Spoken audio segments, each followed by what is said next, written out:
Enquanto você vai abrindo, você vai achando 1 Pedro, que você não tem costume de abrir. Está lá para o final. Deixa eu te falar uma coisa.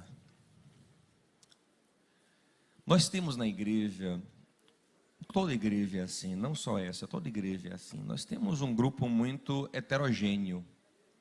Tem pessoas mais maduras na fé, tem pessoas mais imaturas. E essa maturidade nem sempre cresce proporcionalmente com o tempo de fé que alguém tem. Deveria crescer, mas nem sempre cresce.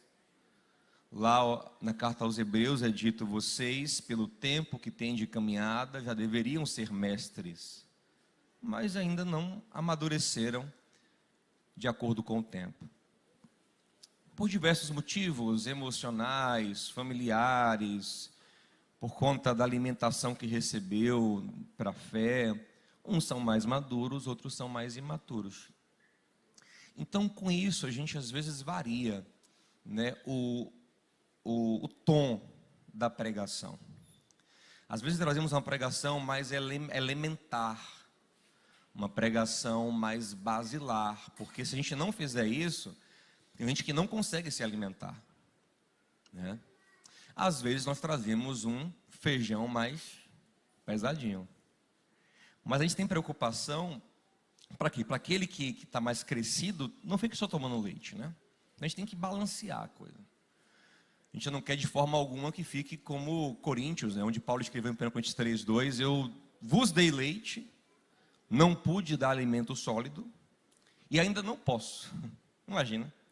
Passaram-se anos e Paulo fala: quando eu estive com vocês, eu não pude dar alimento sólido, porque vocês são meninos. E se passaram anos, eu tenho que continuar dando leitinho a vocês, porque vocês não amadureceram. Então, de forma alguma, queremos isso. E eu fico tentando assim mensurar o nível de maturidade, né? De acordo com a minha maturidade também, né? Que é muito relativo a isso, mas eu fico tentando mensurar a fé, para saber o que a gente pode colocar, o que a gente não pode colocar ainda, né? Enfim. Estou dizendo isso porque hoje tem um feijãozinho mais...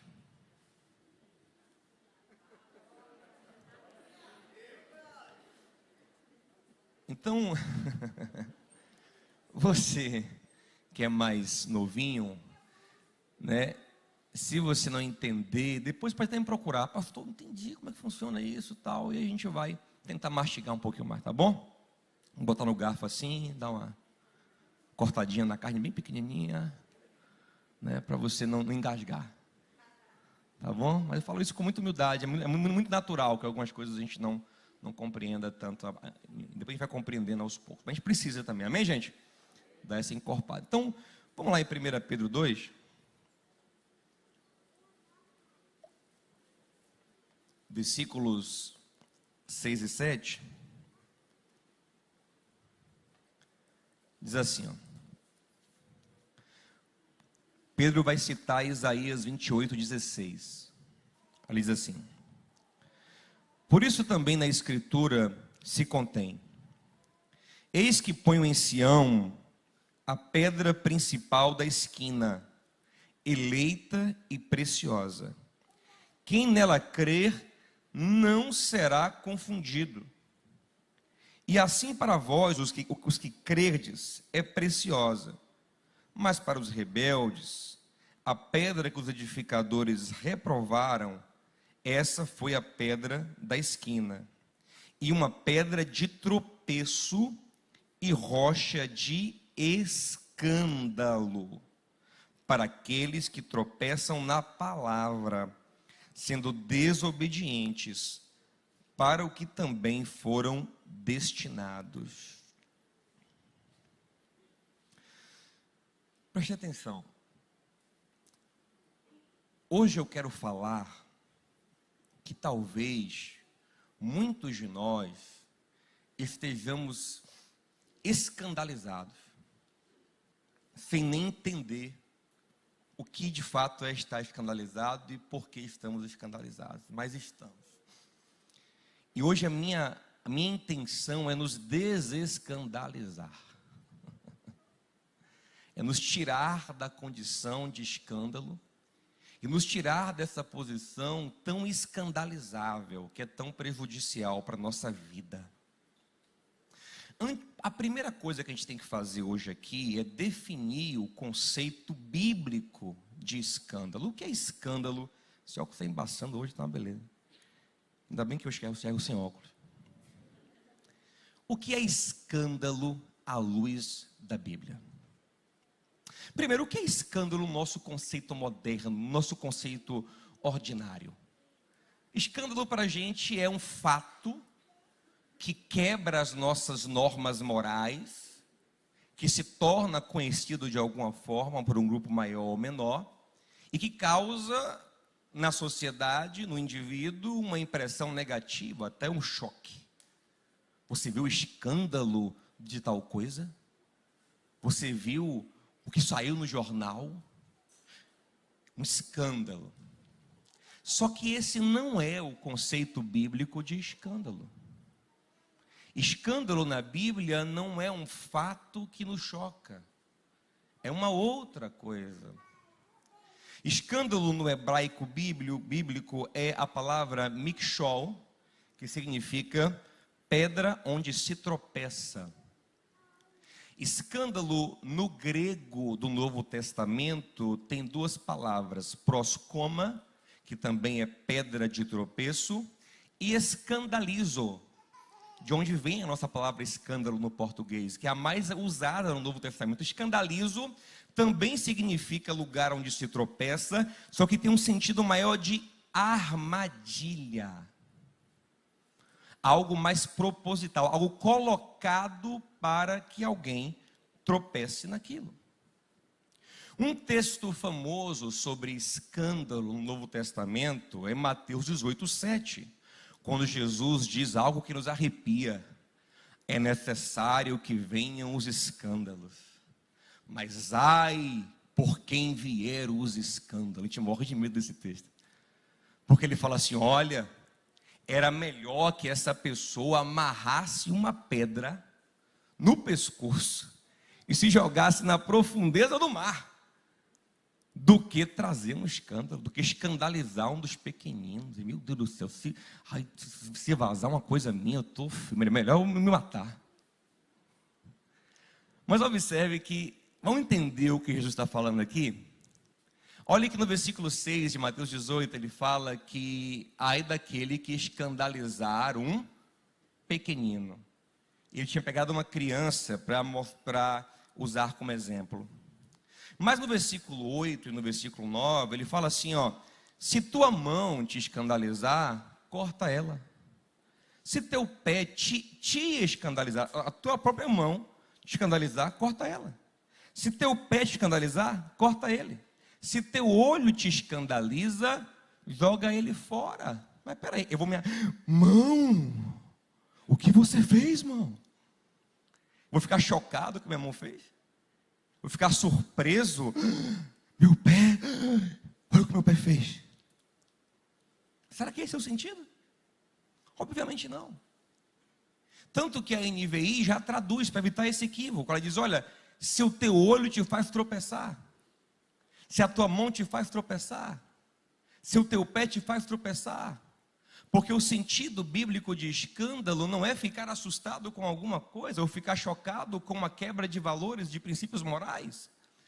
O escândalo bíblico é tropeçar, é cair na armadilha.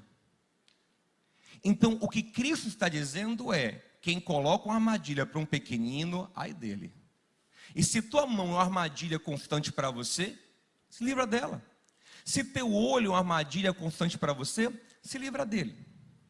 Isso vai ficar muito claro em Mateus 16, a partir do versículo 21, quando Jesus está falando para os discípulos que é necessário que ele morra, sofra, ressuscite. E aí Pedro chama ele à parte no 23 e começa a repreendê-lo, falando: mestre, para com isso, que papo é esse? Longe de ti tal coisa. Pedro está cuidando de Jesus. O Senhor olha para Pedro e diz: para trás de mim, Satanás, porque me serves de escândalo. O que ele está falando? Pedro, estou assustado com o que você está me dizendo. Não. O cuidado de Pedro com Jesus deixou ele chocado? Claro que não. A ideia é, diabo, você de maneira até bonita e fofa, está botando uma armadilha diante de mim. Suas palavras em nada me chocam, pelo contrário, são palavras confortáveis, mas que são uma armadilha. Você, Satanás, usando Pedro, é um escândalo, é uma armadilha, é um tropeço para mim. Para você ficar bem convencido de que esse é o sentido de escândalo na Bíblia, vou te dar um texto que eu acho que esse você vai se render se você ainda está resistente. Observe Isaías 8,14, se você puder colocar na tela, Edivan, fica ótimo. Aqui fica muito claro o que é escândalo na Bíblia. Então, aqui é uma profecia messiânica, falando sobre Jesus. Então ele vos será por santuário. Ele é Jesus, o Messias. Mas servirá de pedra de tropeço e de rocha de escândalo. E aí o próprio Deus, pela boca de Isaías, pelas mãos de Isaías, explica o que é isso. As duas casas de Israel, por armadilha e laço. Você entendeu? Escândalo é armadilha e laço. Isso é escândalo à luz da Bíblia. É fazer tropeçar. É colocar uma armadilha para que alguém caia. Nesse caso, por que o escândalo é tão grave? Porque geralmente a queda do escândalo é uma queda feia. Você entende? Você está ali andando, de repente tem uma armadilha, colocaram uma pedra para você cair. Você não viu aquilo? Você tropeça e pá, estabefa no chão. É uma queda, quem já tropeçou assim numa pedra, sabe que é uma queda de arrebentar. Eu lembro lá em Israel agora que a gente foi, teve uma irmã que caiu, que meu coração veio na boca, coitada. Tropeçou um negócio, que queda feia. A queda do escândalo, do tropeço. Então o Senhor sabe que quem cai por estar escandalizado, ele corre um grande risco de não levantar mais, de não conseguir mais retomar o caminho, ou até de morrer espiritualmente. Por isso que é muito grave colocar uma pedra de tropeço no caminho de alguém. Só que a gente tem o costume de achar que quem está caído é quem causou o escândalo. E até provavelmente está, porque ele está colocando um tropeço para o outro. Talvez ele esteja caído, talvez não. Porque Jesus era escândalo para muitos, e nunca esteve caído. Mas quem certamente está caído é quem se escandaliza.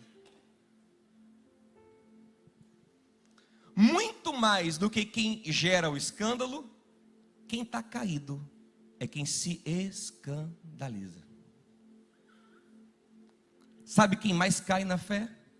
Os mais escandalizáveis, os mais frágeis, os que vivem tropeçando em alguma coisa que alguém colocou e caindo constantemente. Se você observar, quase sempre que aparece a ideia de escândalo no Novo Testamento, ela está ligada à imaturidade. Jesus disse em Mateus 18,6: quem escandalizar um desses pequeninos. Lá em 1 Coríntios 8, Paulo, quando está falando sobre alimentos consagrados aos ídolos, ele fala: olha, quem é forte na fé sabe que pode comer qualquer comida consagrada, pela oração é santificada. Mas o fraco na fé, a sua consciência não lhe permite fazer isso. Então se ele comer aquela comida, ele cai, ele tropeça, ele se condena, ele se amargura. Aí Paulo vai dizer no versículo 9: então não usem da vossa liberdade, da nossa liberdade, para gerar escândalo para o irmão fraco. Mas é interessante, olha aqui, ó. Não use da liberdade para alguma maneira, para escandalizar, para escândalo para os fracos. Se escândalo está ligado à fraqueza.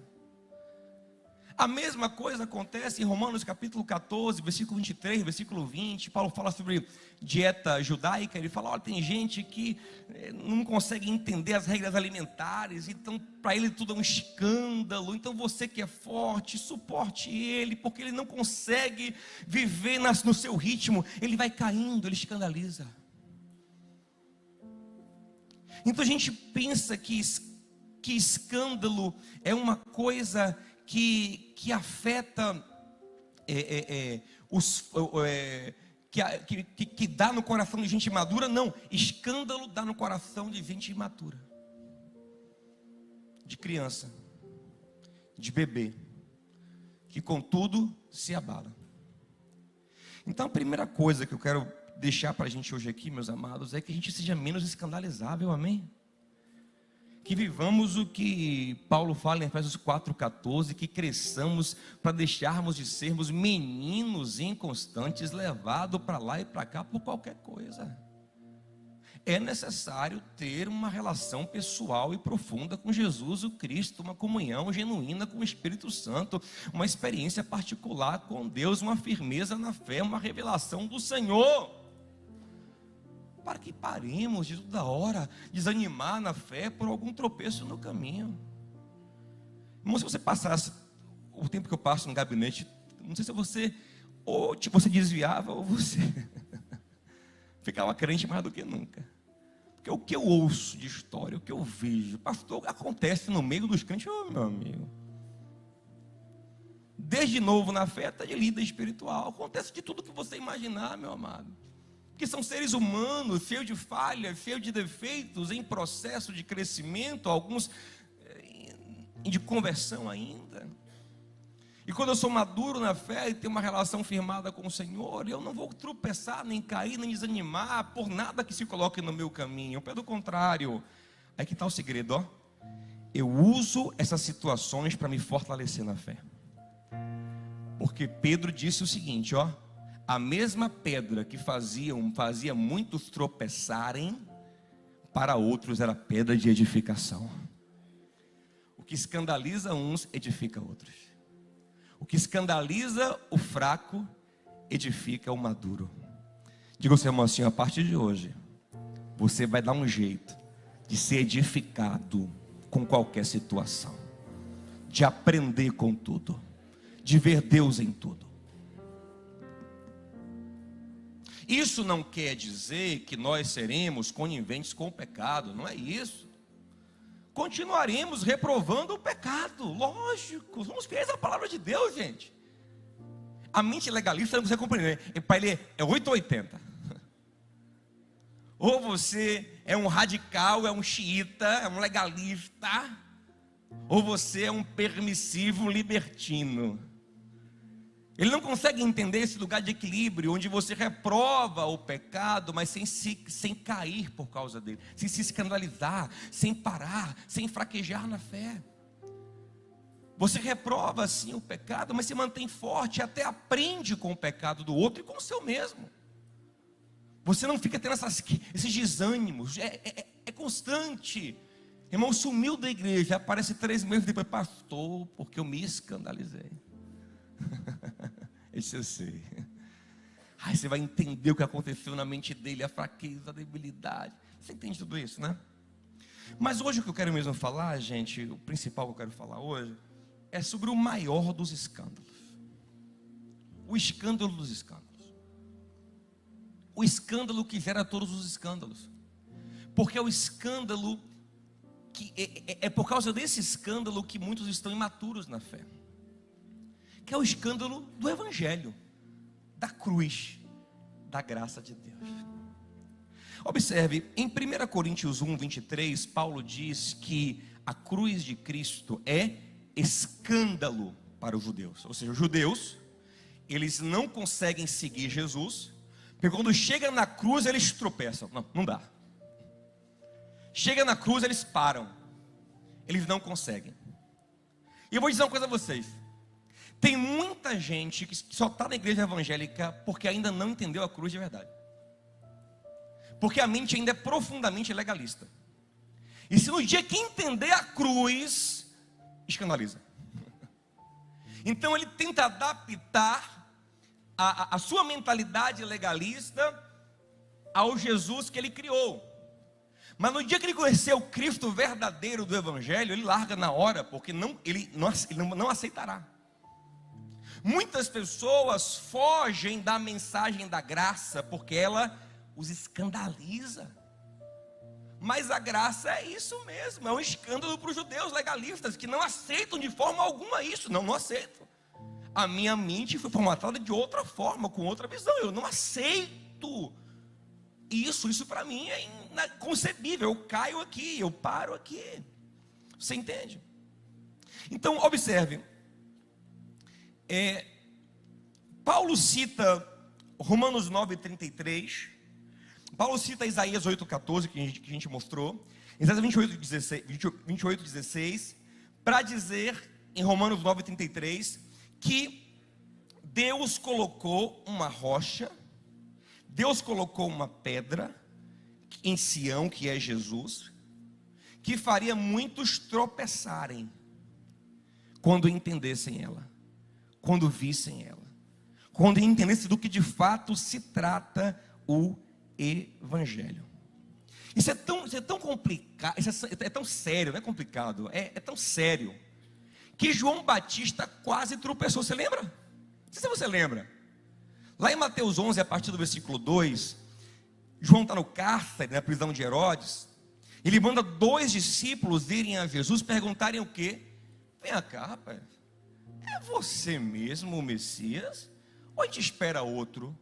Aí o Senhor fala: olha o que vocês estão vendo aqui, ouvindo, olha os milagres, olha o evangelho sendo pregado aos pobres, digam isso a João. Mas ele acrescenta algo muito forte no versículo 6, ele fala assim, e diga a João também o seguinte: bem-aventurado aquele que não se escandaliza em mim. Jesus percebe que João Batista, um homem cheio do Espírito, desde o ventre da mãe, estava prestes a tropeçar, a largar a fé em Cristo, por causa do Jesus que se revelou, que não era nada do que ele pensava. João Batista estava a um passo de se escandalizar, de tropeçar em Jesus. Aí pense comigo, se João Batista, cheio do Espírito, estava quase caindo em escândalo, será que nós, se conhecermos o Cristo real, ficaremos firmes? E eu garanto a você que a maioria da igreja evangélica, se conhecer o evangelho de verdade, escandaliza na hora, porque ele é muito chocante. Ele é um tropeço para a mente que não entendeu a nova forma ainda. Em João 1,14, não sei se notou, mas João fala assim, o verbo se fez carne e habitou entre nós, e vimos a sua glória, glória de unigênito do Pai, cheio de graça e verdade. Aí ele continua falando assim, e recebemos a sua plenitude, graça sobre graça. Depois ele fala assim, porque a lei veio por Moisés, mas a graça e a verdade, ou seja, outra forma de pensar, veio por Jesus. Toca o seu irmão, é outra forma de pensar, é outra visão. Não tem nada a ver com legalismo, não tem nada a ver com religiosidade, não tem nada a ver com regra, não tem nada a ver com lei. A lei, regra, norma, padrão, veio por Moisés. Por Jesus veio a libertação disso tudo. Por Jesus acabou a regra. Isso é um escândalo para muita gente. Eu não vou nem botar mais linguiça nesse feijão, porque senão você vai engasgar. Eu nem vou botar mais carne, eu vou tentar segurar. Vou botar só um pitadinho aqui, O evangelho é um convite para viver sem regra. Pastor, calma, você respira fundo. Respira fundo. Eu vou explicar um pouquinho daqui a pouco. Mas vamos lá. Preste atenção. Por que que a cruz é um escândalo para os judeus? Porque os judeus confiavam muito na sua justiça própria. Acreditavam que eles eram pessoas especiais. O melhor da terra, o povo escolhido, a nação eleita, o sacerdócio real, são os judeus. Por quê? Porque nós cumprimos as regras. Então um dia virá o Messias. Quem será o Messias? O homem que representará o nosso brilho, Olharemos para Ele e nos veremos nele, porque a glória dele, o brilho dele, a justiça dele, a força dele, representa o que nós, Israel, somos. Aí vem o Messias, e ele não representa os salvos, os eleitos, brilhando. Quando ele representa os eleitos, é nu na cruz, moído na cruz. E Deus fala: essa aqui é a sua representação. Aí o judeu fala: não, não. Deus fala: é, isso aqui, ó. Aqui é a sua, aqui Cristo está te representando. Ouça uma coisa: Cristo andando sobre as águas não está te representando. Cristo transfigurado não está te representando. Cristo ressuscitado Lázaro não está te representando. Porque você não é nada disso. Cristo te representa nu, moído na cruz, porque é isso que você é. Um pecador, um miserável, que merece chicote, merece humilhação, merece inferno, merece maldição. Então a cruz choca todo mundo que ainda fica tentando achar algum mérito, tentando achar alguma bondade em si mesmo. Não pode ser, eu faço tanta coisa boa. Não faz nada. A sua justiça são trapos imundos, são panos de menstruação, são insuficientes. Tipo assim, sabe o que é pior? É pior do que aquele que não consegue pagar, é aquele que acha que pode pagar, sabe? Tipo, digamos que eu deva a Robson 100 mil reais. Eu falo: Rob, o dente dele é essa faixa de preço mesmo aí. Aí eu falo: Rob, ô Rob, eu sou seu Batman, você é meu Rob, vamos fazer um negócio aqui. Ô Rob, 500 reais paga? Isso é uma ofensa. Era muito melhor eu chegar para ele e falar: Rob, meu irmão, me perdoa, eu não tenho como pagar, tem misericórdia de mim. Aí sim, ele com graça me perdoou 100 mil. Mas quando eu chego no queixo, oferecendo 500 conto, achando: ó Rob, olha, é tudo que eu tenho, viu? Ralei aqui para te dar os meus 500. Que caramba, isso é mais ofensivo do que eu não oferecer nada. Então sempre que eu chego diante de Deus crendo que tem algum mérito, eu ofendo muito mais. Por isso que a lei é um fracasso, porque ninguém conseguiu cumpri-la completamente. Sempre cumpre ali, não vou nem dizer quanto por cento da lei, e ainda quer chegar de Deus. Olha como eu sou bom nada, você é um miserável. Se quiser alguma coisa comigo aqui, venha baixinho, viu? Venha pianinho, meu filho. Venha humilde. Humilhai-vos debaixo da potente mão de Deus, aí Ele no seu tempo vos exaltará. O Evangelho não vem a princípio para te exaltar, ele vem para te ofender, para te humilhar, para dizer: você é um lixo. O meu filho, para te representar, teve que morrer nu na cruz, ser humilhado, ser envergonhado, ser maltratado. A melhor pessoa do mundo foi tratada como a pior pessoa do mundo, porque você não presta. Então, enquanto eu não aceito essa verdade sobre mim mesmo, eu me escandalizo. Eu fico buscando uma representação de Cristo poderoso que me representa. Vamos lá, Jesus, vamos pegar todo mundo. Não, Jesus, é assim não. É outra pegada. É um tesouro em vaso de barro. Eu digo: Jesus, eu não mereço, mas a tua graça é tão grande.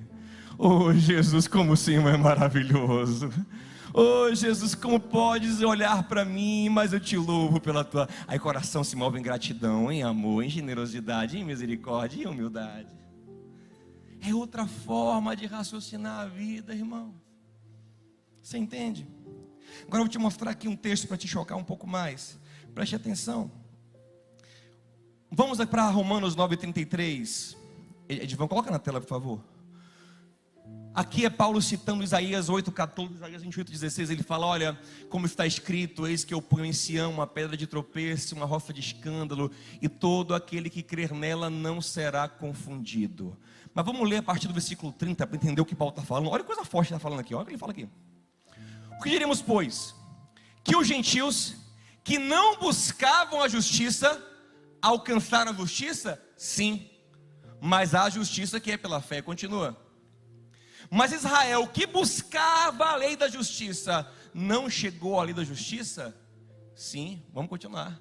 Por quê? Porque não foi pela fé, mas como pelas obras da lei, pois tropeçaram na pedra de tropeço. Preste atenção. Quem não queria ser justo foi justificado. Quem queria ser justo não conseguiu ser justo, tropeçou em Jesus. Olha que viagem. Quanto mais você se esforça para merecer, e para ser, e para fazer, e para cumprir alguma coisa, e para cumprir alguma regra, mais longe você fica, porque mais você confia no seu mérito, mais você tropeça na graça. Mas quanto mais você se rende e fala, não tenho mérito nenhum, me salva Jesus, mas você é erguido por Ele. Mas pastor, isso não é perigoso não? Aqui que está o tropeço. Porque se eu fico nessa de não me esforçar para entregar alguma coisa, eu não posso ficar num padrão muito baixo de moralidade, de amor. Sim, lógico. Mas a gente crê numa força muito maior do que o impulso do mérito, que é o impulso da graça, que se revela em gratidão. E como eu ensinei aqui, gratidão não é obrigação, por isso é melhor falar grato do que obrigado. Porque você não é obrigado, você é movido em resposta à graça. E esse mover em resposta à graça, ele é muito mais santificador do que qualquer regramento. Porque o regramento, eu fico aqui, bati a meta, consegui, cheguei. Aí o Senhor fala, servo inútil, fez só o que é mandado. Quando fizerem só o que é mandado, são servos inúteis. Mas o servo bom, ele vai além, porque o coração dele se derrama em graça. Então a única forma de fato eu não tropeçar, é eu parar de querer construir regras e viver na consciência da graça e do amor. Eu vou parar aqui, senão vai começar a dar um bug. Eu vou te dar só mais um texto e eu vou parar, tá bom? Para não dar um bug na sua mente.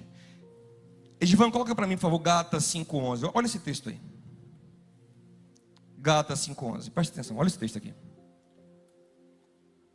Paulo fala assim, eu irmão, se eu prego circuncisão, porque estavam dizendo, ele estava nessa polêmica com Gálatas, se eu prego circuncisão, né, regra, padrão, modo, se eu prego circuncisão, então por que eu sou perseguido?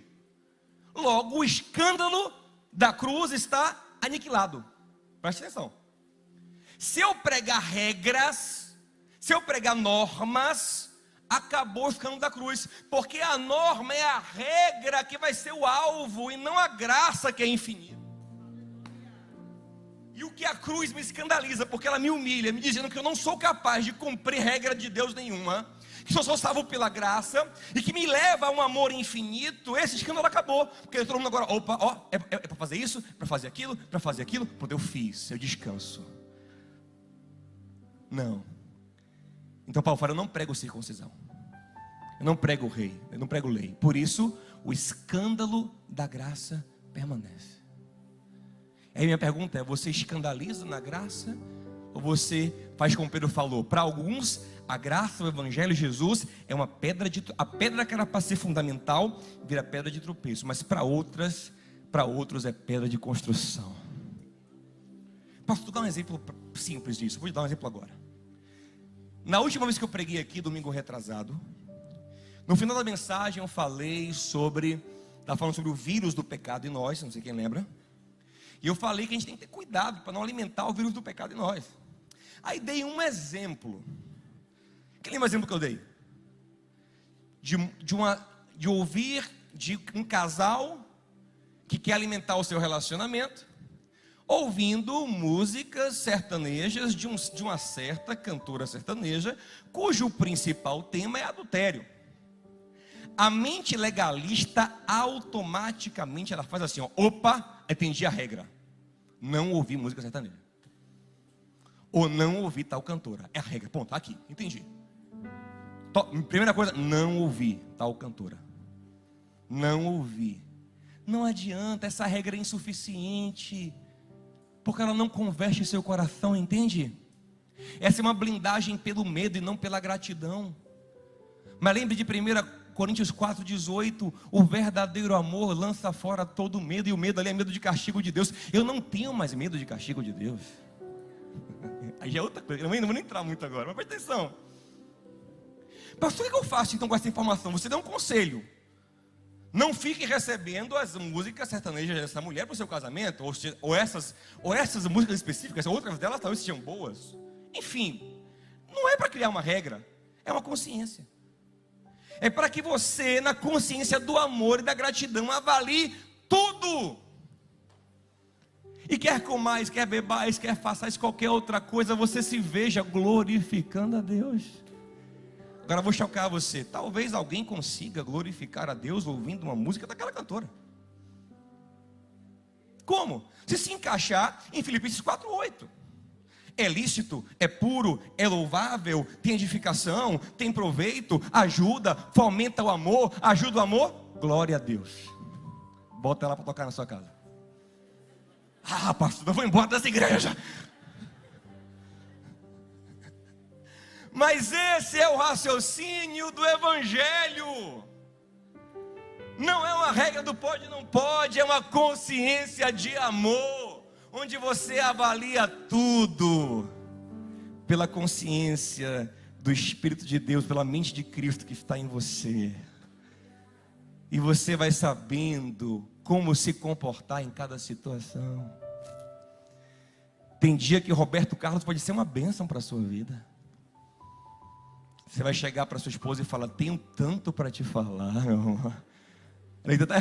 Até te dá uma desculpa, né? Você não escreveu um textão, né? Eu tenho tanto para te falar, mas com palavras eu nem sei dizer. O que importa é que é muito grande meu amor por você. Glória a Deus. É de Deus. Porque o amor vem de Deus. Edificou. Então você não constrói uma regra.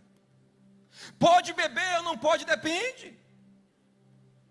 Quem sabe aquela taça de vinho seja a taça de vinho de reconciliação no seu casamento. Depois da taça de vinho o negócio vai ficar bom de noite. Vai destravar o negócio. Mas talvez aquela taça de vinho seja a porta para um vício que você luta contra. Então, para você, nesse momento, não pode. Você entende?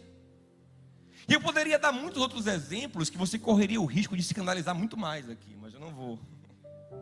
Calma, esse feijão já está um pouco puxado, né? Mas esse é o escândalo, porque os judeus passaram a vida toda cumprindo normas, batendo metas, guardando procedimentos, dias santos, posturas, para ser, eu devo fazer, vocês não são nada. Sabe o que vocês são? Aqui ó, cruz. Querem o Messias? Esse é o vosso Messias, o crucificado, porque é esse que vos representa. Vocês não são, as suas obras não valem nada. Vocês só são salvos porque eu sou misericordioso com vocês, e porque meu filho satisfez a minha justiça. E o que eu faço então? Nada, você se rende em amor. Você não cumpre as suas metinhas, você se entrega a Ele completamente, você é dele. A sua consciência é dele. O seu coração é dele. Qual é a regra? A regra é amar. Se eu falo um novo mandamento vos dou, um mandamento, que mandamento é esse? Amem como eu vos amei. Paulo falou, toda lei se resume em um mandamento: amar o próximo. Não tem mandamento. Não tem regra. Pastor, isso é perigoso. Não, isso é libertador. Porque o amor supera todas as regras. Se eu amar em tudo, eu vou além de qualquer regra, meu amado. Olha, aprendi com a pastora fulana de tal, que eu tenho que honrar meu marido, tenho que botar o café da manhã dele. Mas almoço não. Eu aprendi a regra que é do café da manhã. É minha obrigação. Almoço eu não tenho obrigação não. É a mente cativa. Então não adianta essas regrinhas. Mas se você ama, você bota o café, bota o almoço, bota o lanche, bota o jantar. Você bota o lanche da madrugada. Tem que aproveitar, né? Tem que aproveitar para ganhar alguma coisa. Você está entendendo, meu amado? A regra é vir na igreja domingo. Que regra de vir na igreja domingo? A regra é desejar o culto. Eu não vejo a hora de ouvir a palavra, de encontrar meus irmãos, de louvar junto com os meus irmãos, de servir na obra de Deus. Pode ser domingo, segunda, terça, quarta, quinta, sexta, pode ser qualquer dia, pode ser no Brasil ou no Alasca. Não tem regra, é o amor. Se você não entende isso, você vai viver se escandalizando, porque fulaninho não cumpriu a regra. Que oração, meu Deus! Ciclaninho não cumpriu a regra, ciclaninho não cumpriu a norma, fulaninho não... Olha a saia da irmã fulana, passou do joelho, para em cima do joelho. Pois tem irmã fulana com mini saia que está mais santa por dentro do que a irmã com saia no pé.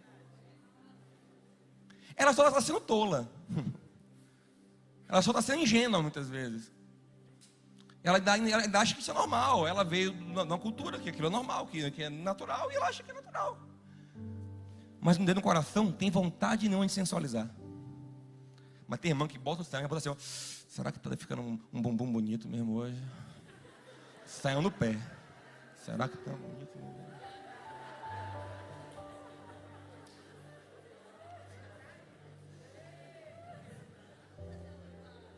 Eu falei que você ia escandalizar hoje. Levanta, não fica caído não. Levanta.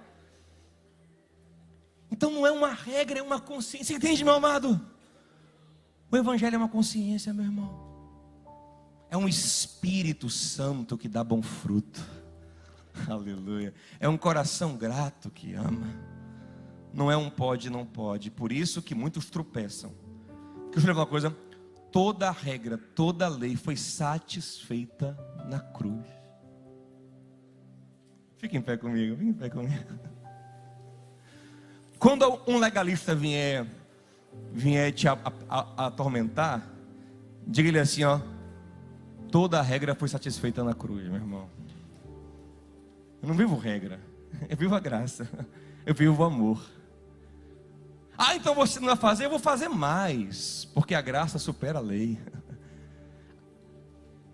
Sabe o que é a lei? A lei é uma tentativa de aparar um pouquinho o pecado, mas não apara. Não apara, porque você pecou, dá uma oferta de cereal, você pecou, faça isso, mas não apara o pecado. Mas a graça não. Onde abundou o pecado, superabundou a graça. A graça ela resolve, ela superabunda. Porque eu não vou fazer uma obrigação, eu vou ter uma conversão de coração. Eu não vou ser obrigado a amar, eu verdadeiramente vou amar, porque a gratidão saltará do meu coração. Eu não sou obrigado a nada, eu sou liberto de toda obrigação. Você entende? Enquanto eu não entendo isso, eu sou profundamente escandalizável. E vivo escandalizado, vivo caído, vivo tropeçando. Qual é o macete? Tem que orar, tem que jejuar. Não tem nada. Se não jejuar, não é isso. Não é sobre ter, não é sobre modo. Não, é sobre um relacionamento.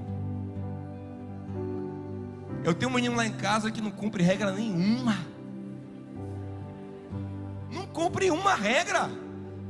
Hoje de manhã ele acordou, chegou ele está acordado, chegou no banheiro, está se arrumando. Mamãe, feijão de manhã? Ele não cumpre regra, ele é feijão de manhã, é biscoito meio-dia, não cumpre nenhuma regra. Mas eu amo ele demais, porque ele não precisa cumprir uma regra para eu amá-lo. Ele só precisa sorrir assim, papai. Deus não te chama para cumprir regras, não é para se relacionar com Ele. Pastor, que palavra perigosa, pastor, irmão fulaninho já vai desviar. E porque ele não é convertido, ele vai tropeçar na graça. Esse é o escandalizado, é o que ouve a graça. Opa, então vou pecar. Escandalizado, fraco, menino. Porque quem se relaciona por amor não se escandaliza.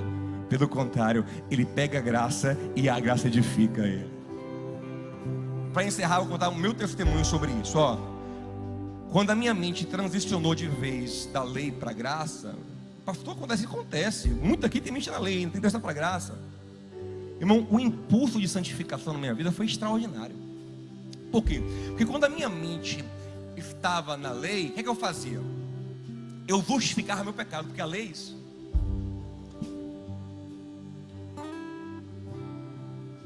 Não vou amar, que vou fazer nada por Wilton, não, já fiz demais. Até porque outro dia eu paguei um lanche para o filho dele. Entendeu? Eu fico buscando um sistema de méritos e de compensações. Então eu justifico. Não fiz nada demais com o Tiago, não. Já abençoei tanto ele. Besteira. Um murro que eu dei nele. Besteira. Tanta coisa que eu fiz boa para ele. Então, eu fico num sistema de méritos e compensações. Então eu nunca cresço. Mas quando eu entendo que eu sou um miserável, que eu não mereço nada, que eu não conquistei nada, que não tem compensação nenhuma pelo que Cristo fez por mim na cruz, pelo amor de Deus, pela filiação, pela bênção, pelo céu que Ele preparou para mim, eu digo, meu Deus, eu tenho que derramar gratidão, eu tenho que derramar graça, tenho que derramar amor. Aí Paulo fala, ninguém devais nada senão o amor. Por que eu sempre devo amor? Porque eu recebi amor demais. Isso é profundo. Isso é maravilhoso demais. Ei, hoje você tem uma escolha. Você se escandaliza e vai buscar um sistema de regrinhas para você. Porque você se escandaliza com a cruz, com o evangelho, vira pedra de tropeço para você, como virou para os judeus. Você pega essa pedra e constrói a sua vida em gratidão e amor. Então, deixa eu explicar. Então, eu justificava a minha vida assim. Quando eu pecava, não, mas eu faço isso, mas poxa, eu fiz tanta coisa. Eu justificava. Hoje não. Hoje qualquer pecado me constrange muito. Eu não quero. Por quê? Porque meu coração está cheio de tanta gratidão. Aleluia. Muito amor. Mudou o sistema. Você entende? Mudou a visão. Então você ou se escandaliza, ou pega a pedra e constrói a sua vida em gratidão e amor. Quem vai construir a vida em Jesus Cristo?